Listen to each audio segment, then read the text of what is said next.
મુંબઈથી નિઝામુદ્દીન તરફ જઈ રહેલી રાજધાની એક્સપ્રેસના કોચ 1માં મુસાફર રાકેશ વર્માએ ટ્રેનમાં સાપ દેખાતા રેલવેના હેલ્પલાઇન પર ફોન કરી પોતાના કોચમાં સાપ હોવાની જાણકારી આપી હતી.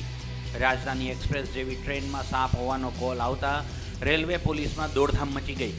બનાવને પગલે વન વિભાગને જાણ કરવામાં આવી હતી. વન વિભાગની ટીમ પણ ટ્રેન વડોદરા રેલવે સ્ટેશને પહોંચે તે પહેલાં પ્લેટફોર્મ નંબર 2 પર તહેનાત થઈ ગઈ હતી. ટ્રેન આવતા જ વન વિભાગે S1 કોચમાં સાપને પકડવા શોધખોળ હાથ ધરી, પરંતુ ટ્રેનનું રોકાણ ટૂંક સમય માટે હોવાથી વન વિભાગને પૂરતો સમય ન મળતા તેમણે સાપ પકડ્યા વગર જ ઉતરી જવું પડ્યું હતું.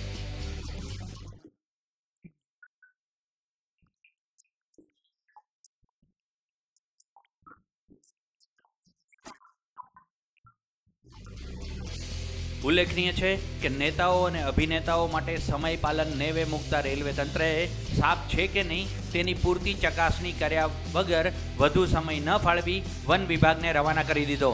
સવાલ એ છે કે મુસાફરે જીવ ગુમાવવાનો વારો આવે તો જવાબદાર કોણ?